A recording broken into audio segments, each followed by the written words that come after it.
नमस्कार, मैं चंद्र प्रकाश साहू लोकउच्चा.com से। इस वक्त हम मौजूद हैं सूरजपुर जिले के भैया थान विकास खंड के आदर्श पोस्ट मैट्रिक छात्रावास में।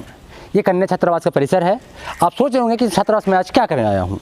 इस छात्रावास में एक बच्ची जो कि 12वीं कक्षा में पढ़ रही थी, परिजनों ने बच्ची को यहाँ पर दाखिला कराया हॉस्टल में, ताकि बच्ची बौद्धिक शैक्षणिक रूप से उसकी विकास हो सके, वो पढ़े और हमारे समाज, हमारे घर की नाम रोशन करे।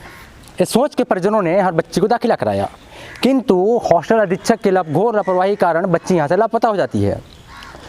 ये हॉस्टल अधीक्षक से यहाँ से बच्ची लापता होती है। उस तारीख है 26 नवंबर।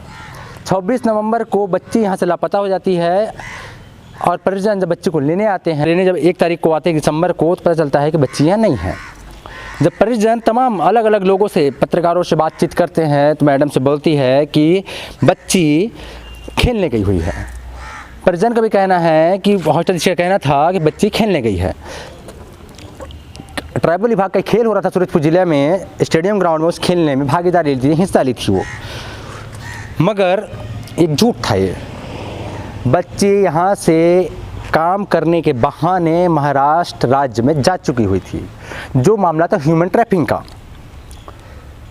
हमारे बीच वो परिजन है जो बच्ची को खोजने के लिए परेशान था, तड़प रहा था उसकी आवाज़ सुनने के लिए कि बच्ची किस हालत में है, कैसी है, रह रही है, नहीं रह रही है।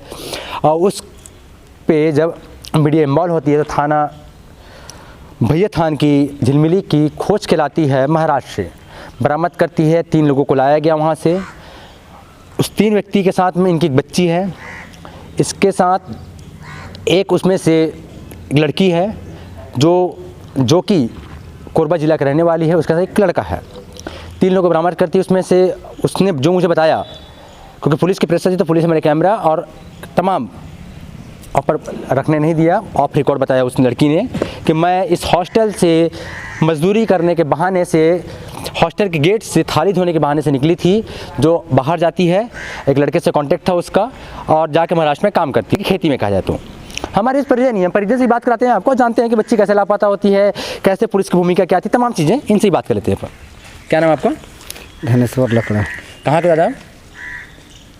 धनेश्वर लकड़ा। कहाँ के हो आप? ग्राम चंद्रमेढ़ा। चंद्रमेढ़ा, अच्छा। दादा, आपकी लड़की कब आई हुई थी? उसका नाम क्या है? तो 26/11 के अधीक्षक जो बोला थे कि नहीं यहाँ से चले गई से घर, तो घर गई से तो यहाँ तो भाई घर जा रहे थे तो हमन के हॉस्टल और स्कूल में आए से का ज़रूरत रही। अच्छा, आप लोगों को कब बताइए, कैसे पता चला आपकी बच्ची गायब हो चुकी है? तो फ़ोन करके बताया, कैसे पता चला कि बच्ची आपकी नहीं है?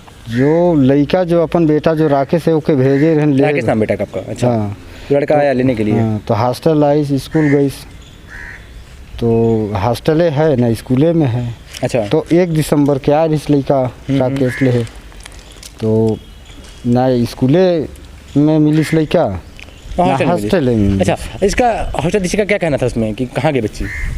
तो घर के नाम बोला थे कि नहीं घर गई से, और कभी फिर बाद में फिर पूछते तो कभी कुछ बयान दे बचंद्रा चौकी में गई से, तो कभी सूरजपुर में गई से खेल में 2624 की खेल है, तो खेल में तो कोई नामे नहीं है।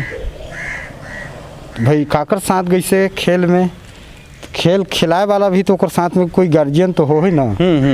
तो गार्जियन कभी एक ठो ओकर कागज रखे रहे निकलवाए के, लेकिन अभी मोर जगह कागज नहीं है। ठीक है। अभी मैं भुलवा देहन। तो कहाँ है तो रात जो है लड़की का नाम है ये नहीं है। तो लिस्ट में था, नाम था ही नहीं खेलने वाले? नहीं, हाँ, लड़की के नामे नहीं है। और जितना भी गए रही ना वो दूसरा लड़की, और कितने लड़की गए रही नोमन के जो खेल में गए रही नोमन के नाम, बाकी लोग का नाम है, बेटी का नाम नहीं था? अपन बेटी का नाम है ये नहीं है। तो बेटी का नाम रही? राधा लकड़ा। राधा लकड़ा के नाम नहीं है। फिर थाना में तुमन गया शिकायत करे, फिर थाना वाला मन खोज के लाइन लड़की अभी? हाँ, तो अभी खोज के लानी नहीं है, तो आज वही फ़ोन करके मुँह के बुलाए रही, तो फिर वही आके अभी देखे हूँ। बच्चे देखे? हाँ, अभी देखे। अच्छा, तो ये हॉस्टल अधीक्षक से लड़की गायब जाते हैं, तो हॉस्टल अधीक्षक ओकर लापरवाही है हाँ। ना? तो ओकर में क्या चाहता है क्या कर मैं ये चाहता हूँ कि भाई आज तो मोर लिखा है इस टाइप का होगी, इससे तो अधीक्षक के ऊपर कोई कार्रवाई होना चाहिए। ये परिजन का कहना है कि हॉस्टल अधीक्षक की लापरवाही है। और देखा जाए तो हॉस्टल अधीक्षक जो आया की भूमिका निभाती है, एक माँ की भूमिका निभाती है, जो इसका देख रेख करना, यहाँ बच्चों को तमाम शैक्षणिक रख रखाव तमाम चीज़ें उसको हॉस्टल अधीक्षक का काम होती है कि बच्चों के कैसे रह रहे हैं, क्या है उनकी सुविधा है कि नहीं है, तमाम चीज़ें जो है हॉस्टल अधीक्षक का काम होता है। तो हॉस्टल से एक बच्ची इस गेट से लापता हो जाती है, वो ढालवी धोने के बहाने निकलती है, लापता हो जाती है, ना कुछ को पता नहीं है, हॉस्टल अधीक्षक गुमराह कर रही थी इनको। देखिए कि साफ लापरवाही हॉस्टल अधीक्षिका की है। अगर मान जाइए अब खुदा न खास्ता ऐसा हो, अगर कोई दुर्घटना हो जाती इसका जवाब दे कौन होता? परिजन काफ़ी परेशान थे। परेशान होने के बाद पुलिस ने 4 सदस्यीय टीम बनाती है। पुलिस की टीम थी, 4 सदस्यीय टीम जाती है महाराष्ट्र के अदर जिले से, महाराष्ट्र राज्य के 4 महिला को लेके आती है। इनमें से 2 लड़की हैं, इनकी बेटी है, एक और बेटी है, उसमें से किसी और की एक लड़का है। 3 लोगों को लेके आई है, तीनों को थाने में रखी थी रात को और सुबह परिजन को बुलाया गया है। खैर ये बातें हो गई। अब सवाल ये उठता है कि जो हॉस्टल अधीक्षक की जो घोर लापरवाही है, इस पे हमारे ज़िले के जो संवेदनशील डीएम डॉक्टर गौरव सिंह, इसमें अब तक कोई कार्यवाही या किसी तरह से कोई मीडिया को आके बयानबाजी नहीं दी हुई है अभी तक हमको नहीं मिला हुआ है। इसमें देखिए कि जो यहाँ पर ट्राइबल के जो रेड्डी हैं, जो ट्राइबल के एसी हैं या फिर मंडल संयोजक हैं जो हॉस्टल के देखरेख करते हैं, उनका भी कोई बयान नहीं आया है। इस हॉस्टल अधीक्षक जो घोर लापरवाही बरती है उस पर कोई एक्शन अभी तक नहीं हुई है। आखिर एक्शन क्यों नहीं है, एक सवाल का विषय है कि क्या हमारे ज़िले के कलेक्टर क्या इनको छूट दे रखी है कि बच्चों को घुमाइए, भगवा दीजिए, ये तमाम अलग अलग कृत्य कीजिए, हम आपके साथ हैं?